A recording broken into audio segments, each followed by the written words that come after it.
Mr. Patterson, for what purpose? Will the gentleman yield for questions? Gentleman yield for questions. Yes. He yields. Did you say that we're going to combine all counties, all 254 counties in the state of Texas under ERCOT? Well, this is just a study, right? So You this wanna is basically study- studying whether or not what the feasibility of that would be. Okay, so you want to study adding, okay, what other ISOs are currently in the state of Texas? Well, you're obviously very knowledgeable about this, but I know out in far west Texas, there's areas that are connected to the New Mexico grid. It'd be great to see if we could eventually get all of Texas onto ERCOT. Okay, so do you know which other ISOs are currently operating within the state? Yeah, please tell me.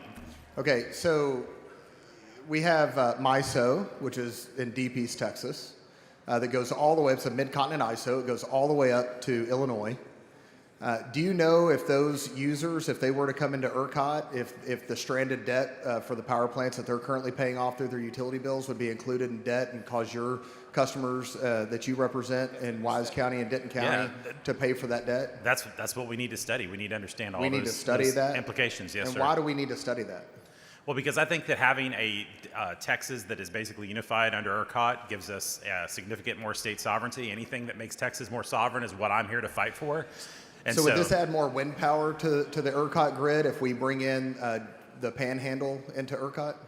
Well, you know, there's bills before the legislature this session to try to address the fact that we are basically really dependent upon unreliable, non-dispatchable sources of energy. But this is just a study, and that's what we're here to figure out. But if you're studying this and you want to bring in all these other areas, including the Texas Panhandle, that would potentially bring in more wind power into the ERCOT grid, correct?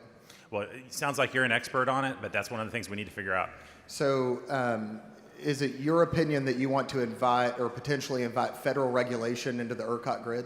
I'm very much opposed to that, Representative. Okay, if your amendment goes on, and let's say that we study this, I realize it's just a study bill, but what you're proposing would invite federal regulation into the ERCOT grid that we currently don't have, because you're going into other grids that are located across state lines in other states. Yeah, so first of all, the study would not do that. And second of all, I would disagree with any plan that would basically pull these counties that are currently not under ERCOT and sharing it with other grids. I would say disconnect them from the national grid and put them on ERCOT solely. That's what I would personally like, but that's not what part of this bill is about. This bill is basically like studying the feasibility of getting Texas unified under one grid. So why do you want to study this?